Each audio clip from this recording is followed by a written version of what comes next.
अध्याय 1 वचन में विश्वास करें। उसने उत्तर दिया कि लिखा है कि मनुष्य केवल रोटी से नहीं परंतु हर एक वचन से जो परमेश्वर की मुंह से निकलता है जीवित रहेगा। मत्ती रचित सुसमाचार 4 अध्याय का 4 पद में इसको रेखांकित किया है। आदि में परमेश्वर, इस वचन से पवित्र शास्त्र प्रारंभ किया गया है। परमेश्वर के वचनों में दर्शाया गया है कि मार्ग में से होकर सफर करने से ही हम आशीषों का स्रोत तक पहुंच पाएंगे। उस मार्ग पर ही आशीषों हमारा इंतजार कर रही है। क्या तुम इस कारण से भूल में नहीं पड़े हो कि तुम ना तो पवित्र शास्त्र ही को जानते हो और ना परमेश्वर की सामर्थ को। मरकुस के सुसमाचार 12वां अध्याय 24वां पद। देबोरा नाम की बालिका एक ऐसे गांव में रहती थी जहां सुसमाचार की तनिक भी रोशनी नहीं पहुंची थी। इस गांव में जहां ना ईश्वर की प्रार्थना ना ईश्वरीय बातें होती थी, देबोरा के मन में ईश्वर के प्रति आस्था जाग उठी। प्रतिदिन वो ईश्वर की तलाश में रहती थी। ईश्वर को पाने की इच्छा ने उसे बहुत ही उत्साहित कर दिया था। रात में बिस्तर में जाते समय वो प्रति रात्रि कहती थी, मुझे परमेश्वर को देखना है। एक रात सोते समय उसे कुछ भिन्न अनुभव हुआ। उसने आंखें खोलकर देखा तो एक महिमामय ज्योति उसके कमरे में भरी हुई थी। उस तेज प्रकाश को वो देख भी नहीं पा रही थी, लेकिन इस प्रकाश के स्रोत को जानना चाह रही थी। तभी एक गूंजती हुई आवाज उसे सुनाई दी। इस आवाज का अवलोकन जब वो करना चाह रही थी, तभी उसके कानों में ये आवाज गूंज उठी, मैं ही सच्चा परमेश्वर हूं जिसे तुम ढूंढ रही हो। वो जिस देवी देवता की पूजा करती थी, उसने कभी भी उनसे बातें नहीं की थी। जल्दी ही देबोरा ने अपने कमरे में घुटने टेके, क्योंकि परमेश्वर ने जगत में ऐसा प्रेम किया कि उसने अपना एकलौता पुत्र दे दिया, ताकि जो कोई उस पर विश्वास करे वो नाश ना हो परंतु अनंत जीवन पाए। यूहन्ना का सुसमाचार 3 अध्याय का 16वां पद में इसको रेखांकित किया है। जिस प्रकार मैं जो सच्चा परमेश्वर हूं तुझे ढूंढ कर आया हूं, उसी प्रकार सच्चे परमेश्वर को जानने की इच्छा रखने वालों के पास तुझे जाना होगा। कुछ समय पश्चात रोशनी थम गई, लेकिन उस रोशनी की रौनक उसके शरीर पर छाई रही। देबोरा केवल 14 वर्ष की थी, लेकिन उसमें समाई हुई ईश्वरीय रौनक अन्य लोगों पर प्रकट होने लगी। उसके जीवन के बदलाव का कारण वो अपने खास सहेलियों से बांटने लगी। वे भी सच्चे परमेश्वर को देखने की इच्छा रखते हुए प्रार्थना करने लगी। उनको भी परमेश्वर का दर्शन प्राप्त हुआ। अब उनका समूह 3 लोगों का हो गया। उनके मुंह के वचनों से कार्य होने लगे। उनके छूने से रोगी चंगे होते थे। दुष्टात्माएं चिल्लाकर भागती थी। इन लड़कियों के जीवन की बदलाहट को देखकर गांव के लोगों ने उन्हें गांव से बाहर भगा दिया। उन दिनों में एक प्रभु के दास को, जो गुप्त रूप से सभाएं चलाते थे, इन लड़कियों के बारे में मालूम हुआ और वे इनसे मिलने आए। उनके भाषा में लिखित पवित्र शास्त्र भी उन्हें भेंट की। तीनों उस पवित्र शास्त्र को 3 भाग में बांटकर बड़े ही उत्साह से पढ़ने लगी। वे परमेश्वर के वचन की सामर्थ से भर गए। प्रभु यीशु के बारे में वे जानने लगे। अब उनकी खुशी की सीमा ना रही। वे वचनों के कंठस्थ करने लगे। प्रार्थना और वचन का अध्ययन करने में दिन बिताने लगे। ऐसे ही एक दिन उन्हें परमेश्वर की वाणी सुनाई दी, उन लोगों के पास जाओ जो सच्चा परमेश्वर को नहीं जानता। उस आवाज को पहचानते ही उन तीनों ने कुछ भी आगे की ना सोचते हुए परमेश्वर की आज्ञा को मानने के लिए तैयार हो गई। पास के गांवों में जाकर गुप्त रूप से वचन सुनाकर प्रार्थना करने लगी। रोगी चंगे होने लगे, दुष्ट आत्माएं भाग निकली, कलीसियाएं स्थापित हुई। गांव से जो भी भोजन मिलते थे खाकर चुपचाप आगे बढ़ने लगी। कई गांव के लोग प्रभु यीशु के बारे में जानने लगे। कई कलीसियां स्थापित हुई। इसी समय किसी ने गुप्त रूप से पुलिस को भी इसके विषय में जानकारी दे दी थी, लेकिन किसी ने भी इन लड़कियों पर संदेह नहीं किया। इन युवतियों ने उस ज्योति जो उन्होंने परमेश्वर से पाया था आसपास के गांवों में फैलाने का प्रयास किया। प्रार्थना के माध्यम से उन्होंने प्रतिदिन परमेश्वर से मार्गदर्शन प्राप्त किया करते थे। तीसरे वर्ष में पुलिस द्वारा इन युवतियों को गिरफ्तार किया गया। गुप्त जेल में होने के कारण किसी को भी उनके बारे में कोई जानकारी नहीं थी। बंदीगृह के अन्य कैदियों की तरह उन्हें भी काम करना पड़ता था, लेकिन वे प्रार्थना में समय बिताती थी। बाइबल के वचन कंठस्थ होने के कारण वे प्रार्थना में उसका उच्चारण करती थी। वचन को अन्य लोगों को भी सिखाया करती थी। बंदीगृह भी प्रार्थना एवं आराधना भवन के रूप में बदलने लगा। वचन का सामर्थ बहुतायत से फैल गया कि जेल के अधिकारी लोग भी नियंत्रण नहीं कर सके। अनेक कैदी लोगों ने उद्धार पाया। वचन उनके हृदय में बसने के कारण वे भयभीत नहीं हुई। जेल के अधिकारियों ने उन्हें परेशान किया, फिर भी अकेले रहकर उन्होंने प्रार्थना की। उनकी प्रार्थना दूसरे लोगों के लिए छुटकारे का कारण हुई। जब जेल अधिकारियों को असहनीय जान पड़ा, तब उन्होंने भीतरी कोठी के अंधेरे कमरों में बंद कर दिया। इन अंधेरे कमरों में कभी भी जरा सा भी रोशनी दिखाई ना पड़ती है। अन्य लोग भी दिखाई नहीं देते हैं। हफ्ते में एक बार भोजन मिलता है। उस समय अधिकारी लोगों को मालूम पड़ता है कि वे लोग जीवित हैं। इन सब विपरीत परिस्थितियों ने भी उनकी प्रार्थना, परमेश्वर पर विश्वास और वचन की शक्ति को कम ना कर सकी। हर एक यहूदी को अलग अलग कमरे में उनके पूरे वस्त्र उतारकर हाथ पैर बांधकर जमीन पर लिटा दिया। नीचे लोहे के तालों से उनके हाथ पैर को एक साथ ताला लगा दिया। उन्हीं दिनों उस बंदीगृह में नए अधिकारी का आगमन हुआ। जब वो बंदीगृह का निरीक्षण कर रहा था, तब इस हालत में यहूदियों को देखकर वो कामुक हो गया। शराब पीने के पश्चात उसने देबोरा के कमरा में जाकर बोला, मैं तुम्हें नाश करने जा रहा हूँ। मैं देखना चाहता हूँ तुम्हारा यीशु तुम्हें किस तरह बचाएगा। देबोरा उसकी आंखों को देखकर समझ गई कि अब वो कुछ नहीं कर सकती है। तुरंत ही उसे पहला कुरिन्दी 3 अध्याय 16वां और 17वां वचन स्मरण आया। क्या तुम नहीं जानते कि तुम परमेश्वर का मंदिर हो और परमेश्वर की आत्मा तुम में वास करती है?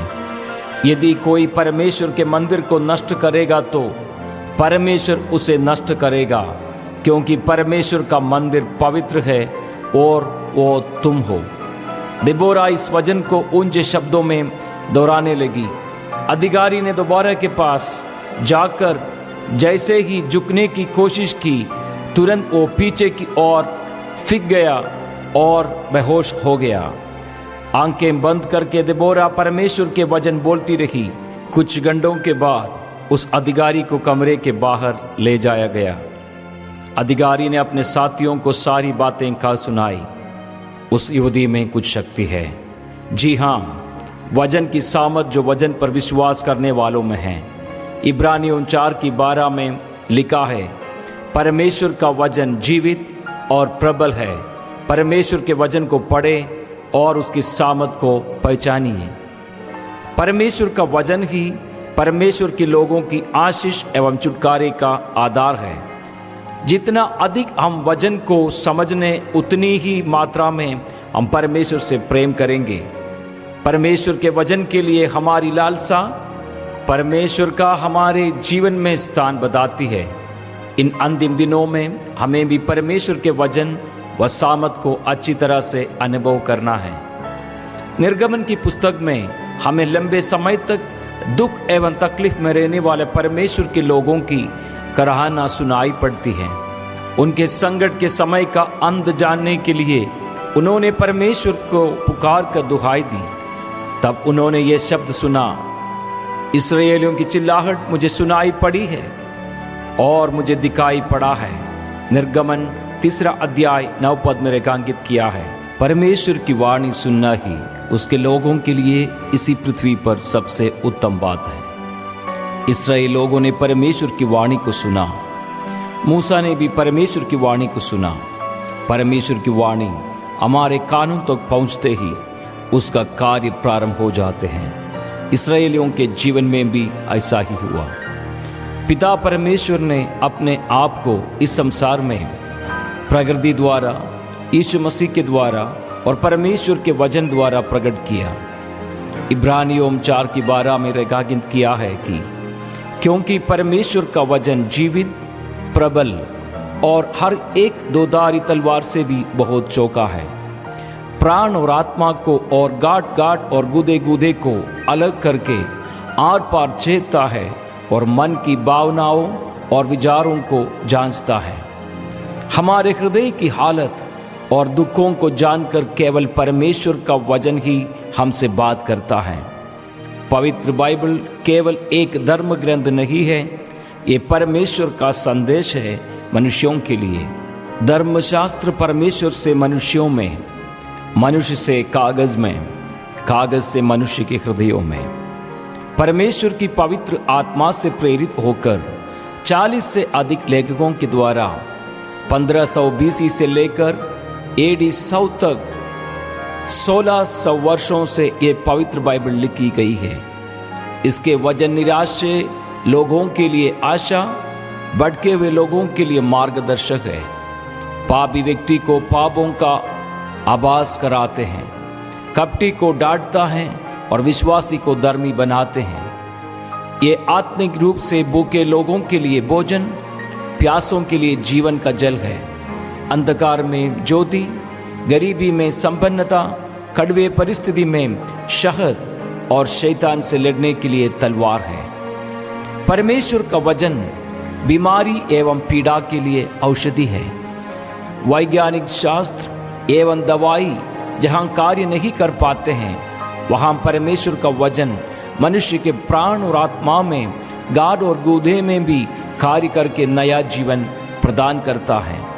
परमेश्वर का वचन भी परमेश्वर की तरह ही महत्वपूर्ण, मधु से भी मीठा व दोधारी तलवार से भी चौका है। जब हम वचन पर विश्वास करते हैं, वचन परमेश्वर की शक्ति के रूप में हम में वास करता है। किसी व्यक्ति से यदि शैतान दावा करे कि वो जीवन की समस्याओं से हार जाएगा, तब परमेश्वर का वचन उसके जीवन में शक्ति, समस्याओं का निवारण करके आशा दिलाता और विश्वास बढ़ाता है। इसलिए हम भी परमेश्वर का धन्यवाद निरंतर करते हैं कि जब हमारे द्वारा परमेश्वर के सुसमाचार का वचन तुम्हारे पास पहुंचा तो तुमने उसे मनुष्यों की नहीं परंतु परमेश्वर का वचन समझकर ग्रहण किया, और वो तुम विश्वासियों में जो विश्वास रखते हो प्रभावशील है। पहला थिस्सलुनीकियों 2 अध्याय 13वां पद में ये रेखांकित किया है। वचन परमेश्वर है।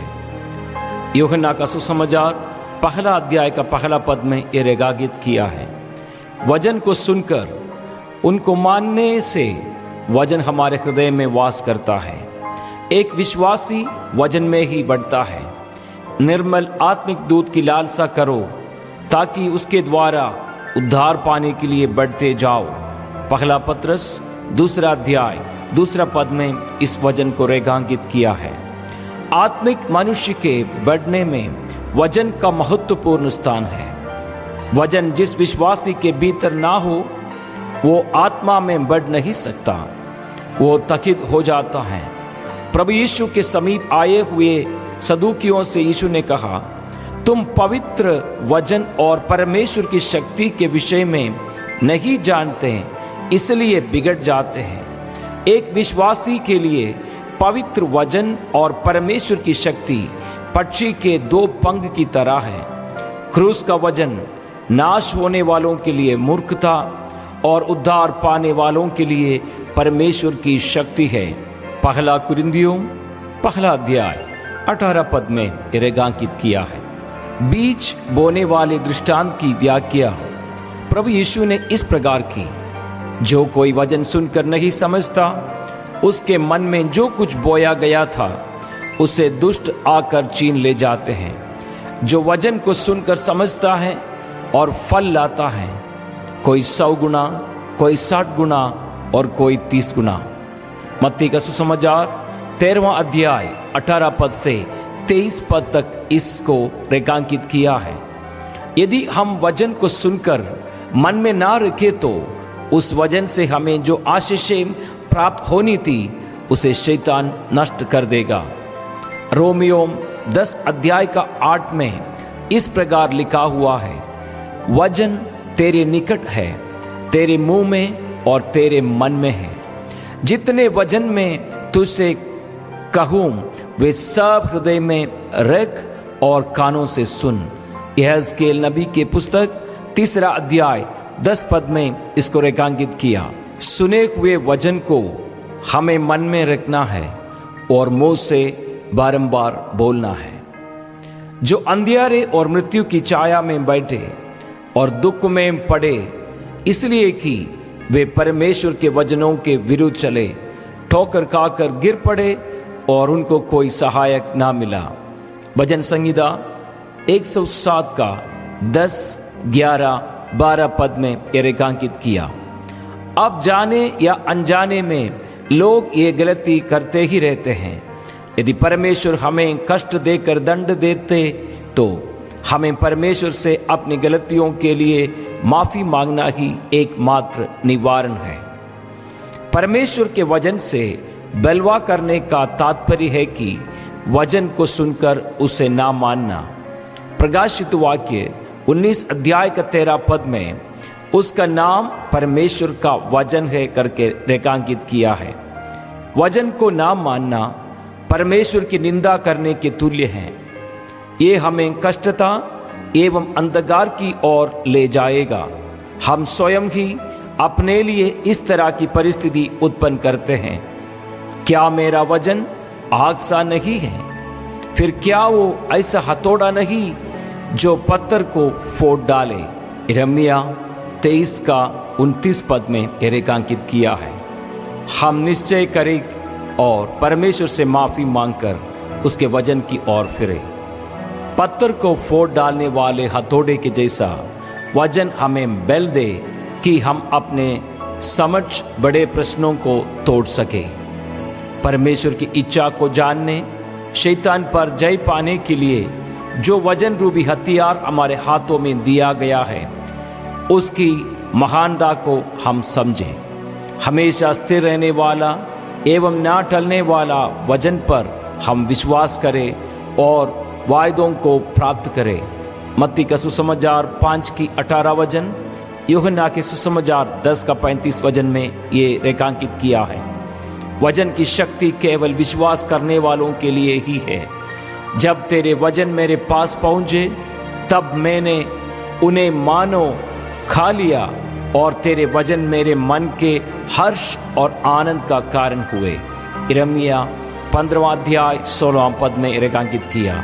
इस प्रकार से वचन बोलने के लिए प्रभु हमारी सहायता करे। आमीन।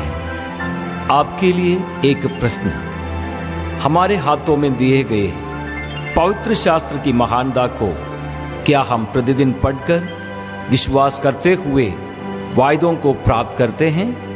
यदि नहीं तो आज से प्रारंभ करें